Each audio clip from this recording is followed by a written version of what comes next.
Recently, I was working with some clients doing some role play, and something really struck me. I asked them all to write down their mindset. What are they telling themselves to become more courageous, curious, calm, and convicted before this role play conversation?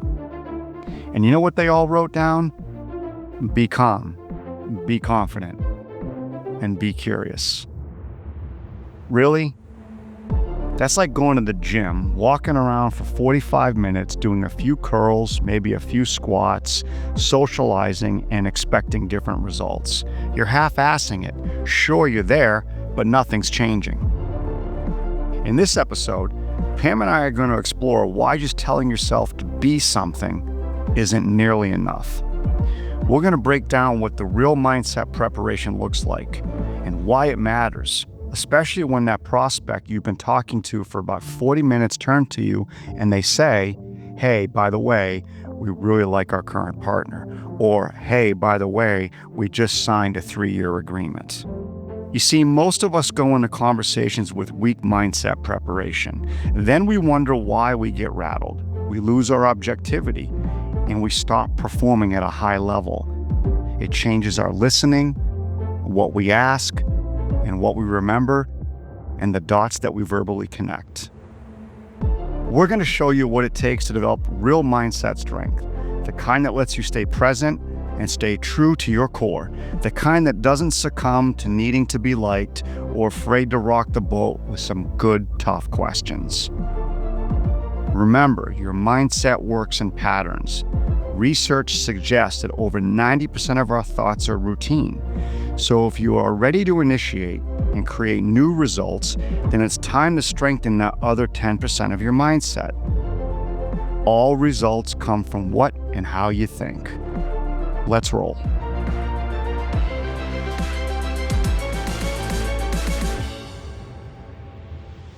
Pam, this morning, I like to talk about, this is funny. Let me give the audience an example first. Okay. Sitting with some clients the past couple weeks, couple different ones. And we were going to do some role play, Pam. And as you know, role play is so important because it gives us the ability to prepare for common situations that can throw us off, right? And so, you and I for years have talked about a series of them. And so I'm like, okay, we're going to do some role play. Let's get this tightened up. Let's get some strength going.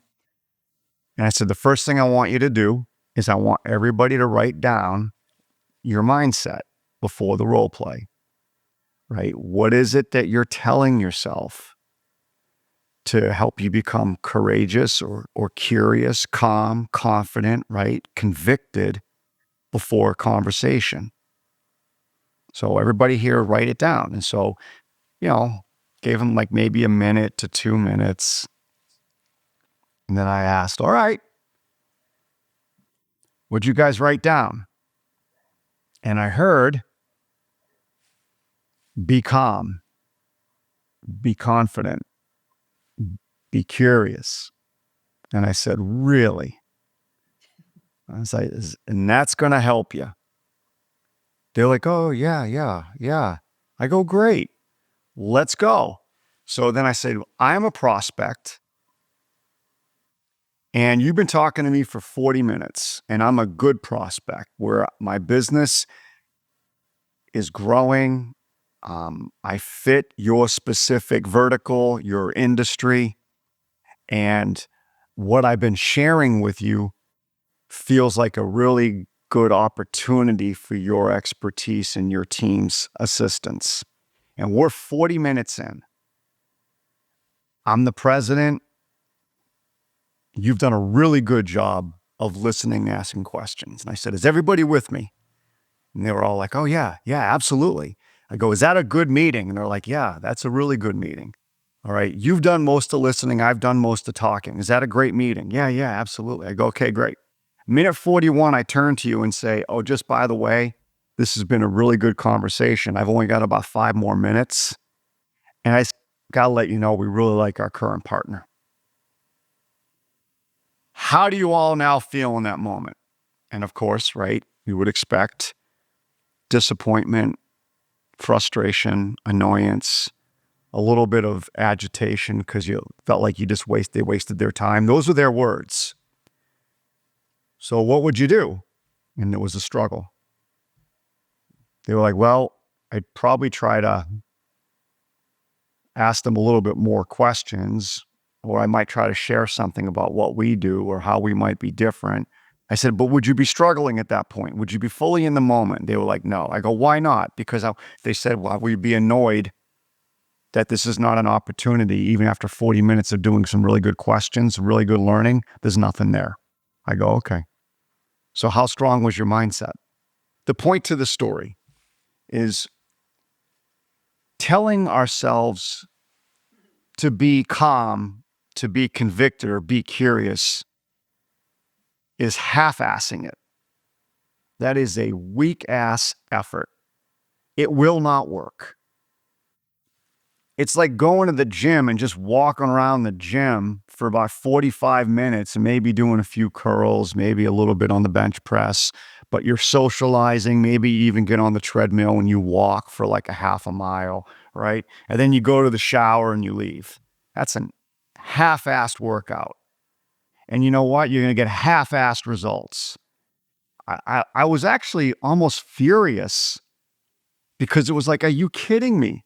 So you just can't go into a conversation. And I hope those that we coach, and I hope our listeners who follow us really take this to heart, right? You're cheating yourself.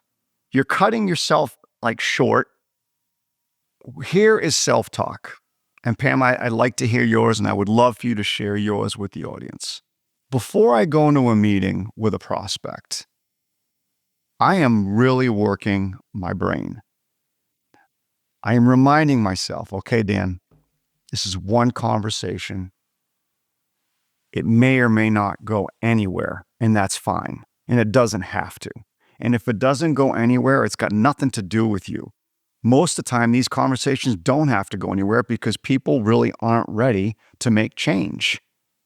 So don't sweat the outcome.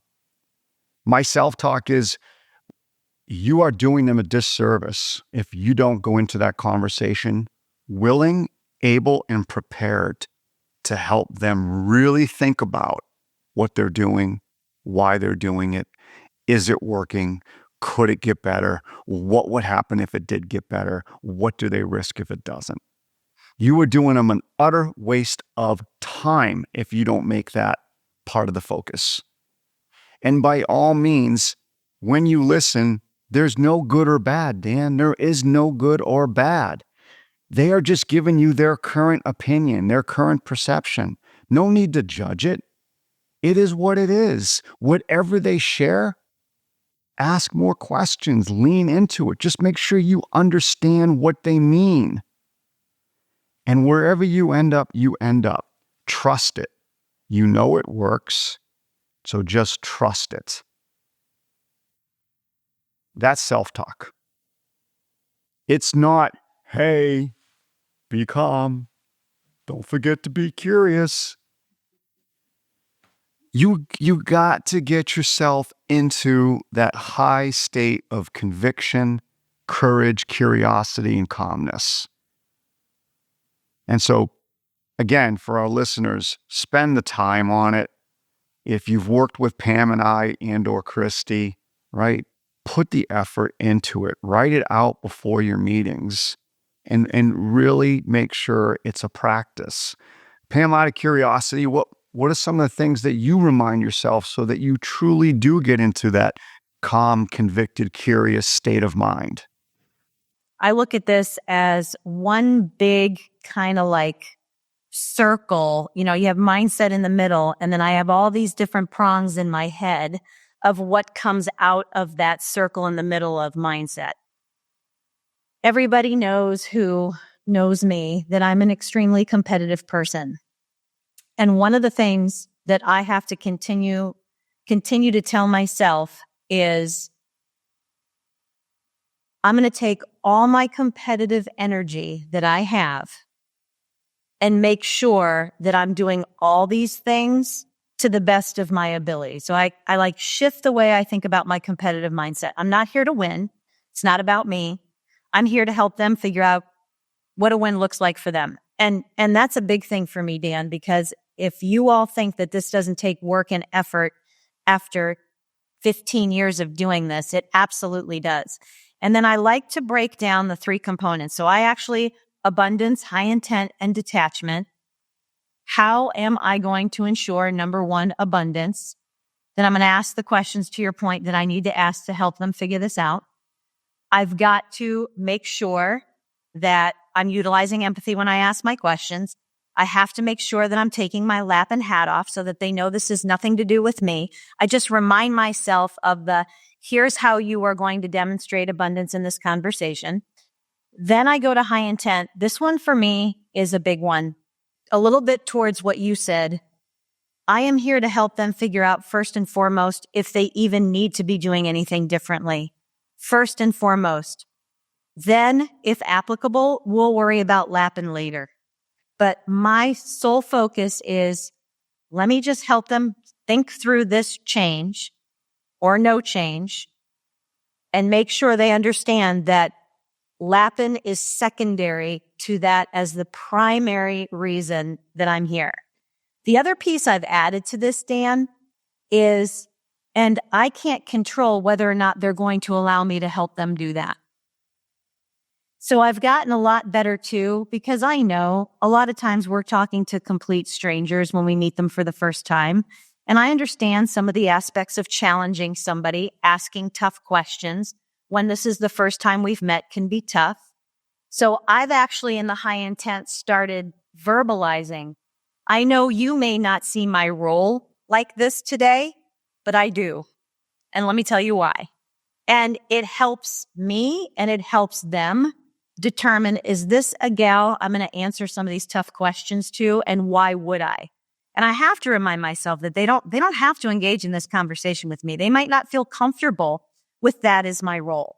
But I am trying to do a better job around a high intent as to saying, this is how I view my role in our conversation today. And I understand you may not view it that way based on your past experience with folks like me. But this is how I see my role today. That's helped me. That's helped me. That's really, really good. Recently, talking to a prospect of ours, Pam, and I think it was maybe our 3rd conversation, and they asked for a proposal. I just remember feeling, I don't think we're there yet. That's what my gut said. I had learned a lot. I knew why they were looking to evolve, train, coach their folks. But what I didn't know is how they viewed how their folks would respond to it, and what was the risk in making that type of investment if their folks didn't respond. And so it was kind of eating at me. So I literally, at the end of that conversation, after they asked for the proposal, I said, I don't think we're there yet. Hold on. I said, let me ask you a few questions. I think this is important for all of you to think about. Let's pretend you hire a coaching company to train your folks.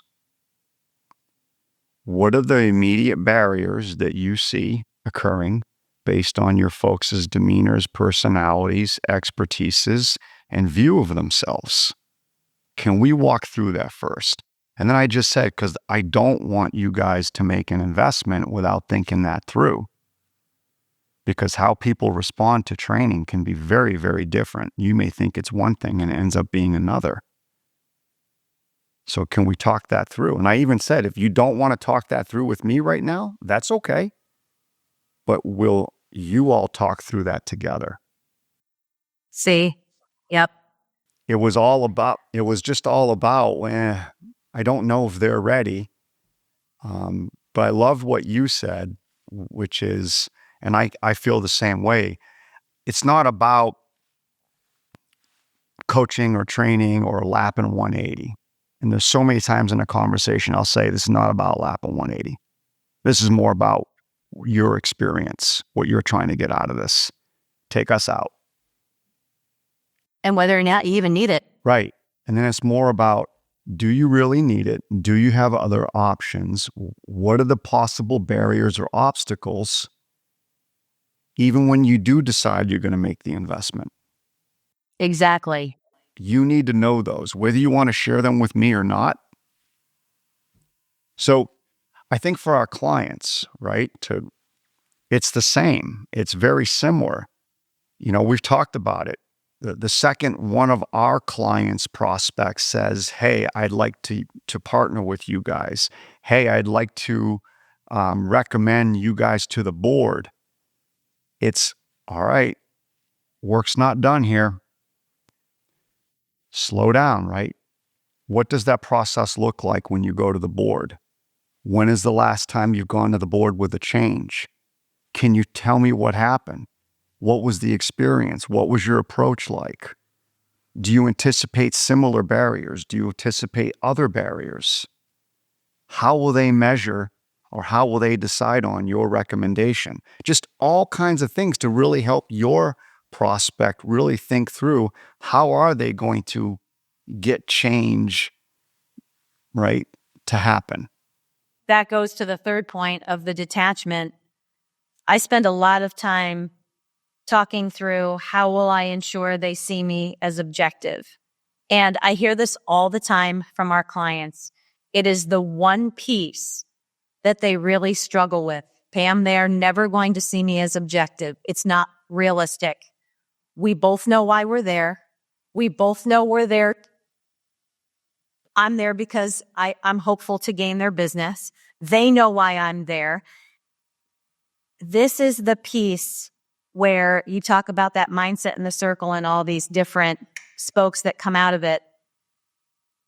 There are ways that you have to be able to remind yourself that you're not going to be a fit for every organization, even if you do, or they have already come to the conclusion that they need the change. Not everybody is going to be a fit for what you do and how you do it. And so even for me, that reminder of how we do and approach the business of coaching their teams is very different than how others do it. And the last thing I want is for somebody to hire us when the how isn't going to fit together. And I believe that, Dan. And sometimes, especially when it comes to demonstrating your neutrality in a conversation, it's amazing to me how many of us, and I used to do it all the time, we absolutely convince ourselves that we are a fit for everybody.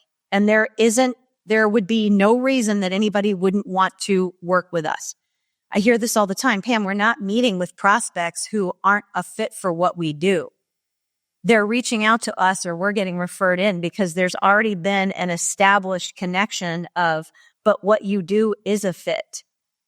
And so this piece I think can get difficult when those types of scenarios exist. And you and I talk about it. We get referred into folks and our trusted partner has already done some of the legwork to determine this would be a good company for you to sit down in front of. I wouldn't waste your time and put you in front of a company that I know wouldn't be a good fit for Lappin. And you still have to remind yourself, even though coaching or maybe our approach on the outside may look like it's a fit, but you still got to go that extra mile. How we do it may not align. And I do find that the objectivity is really important to practice. I'll tell our listeners straight out, objectivity is a superpower.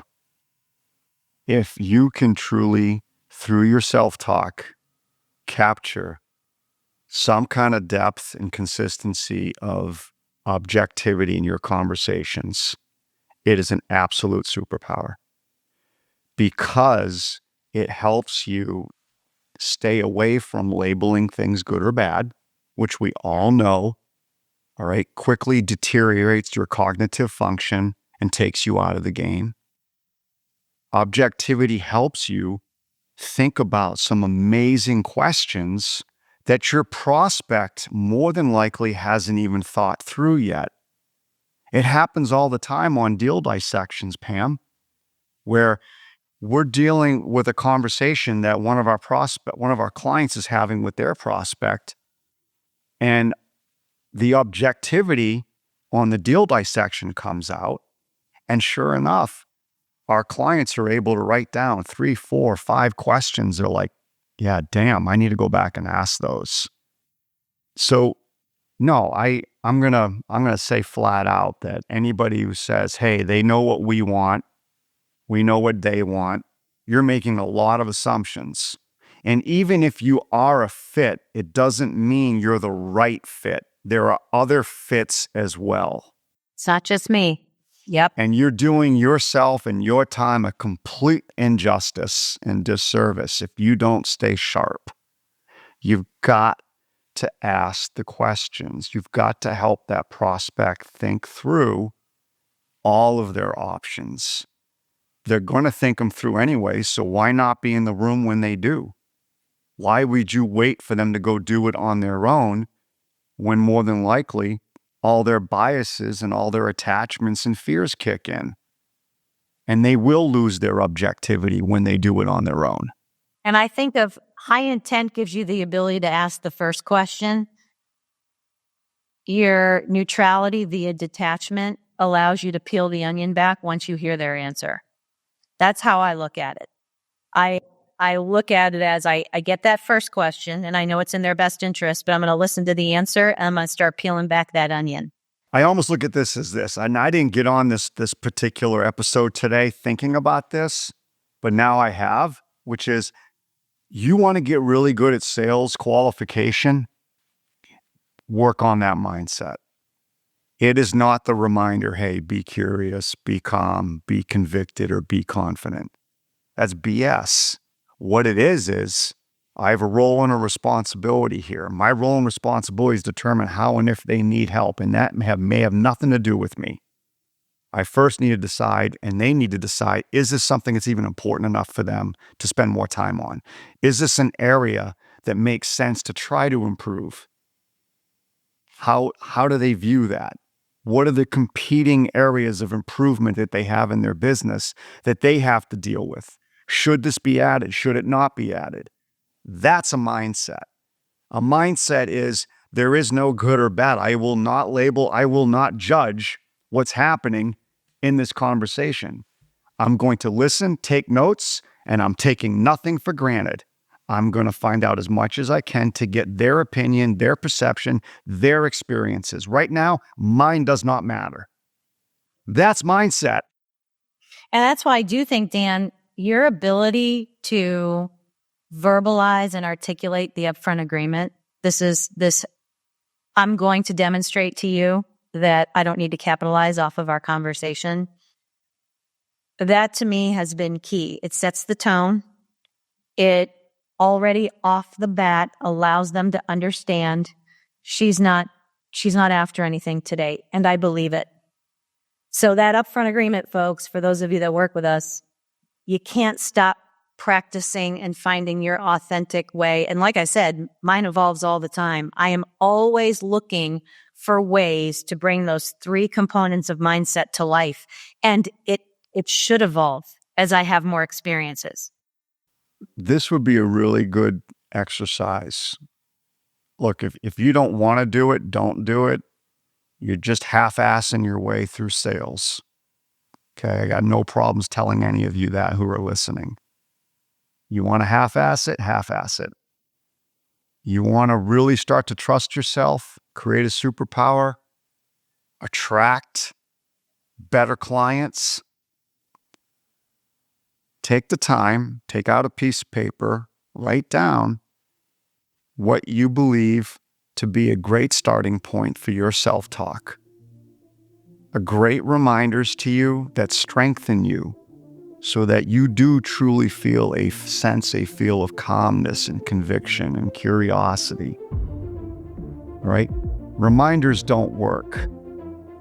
That's what amateurs would do. Got to be deliberate. You have to be deliberate. You got it. Onward and upward, right? I don't know who said that, but it just seemed appropriate right now. Today, I want you to consider something. If you're just telling yourself to be calm or be curious or be confident before your conversations, you're cheating yourself and the prospect. you're cutting yourself short of what's truly possible. Real mindset work means reminding yourself that this is just one conversation. It doesn't define you. It may or may not go anywhere, and that's fine. Your job isn't to get something, it's to help your prospect really think about what they're doing, why they're doing it, and whether it could get better. And you're doing them a complete disservice if you don't go in prepared to help do the work and spark that conversation.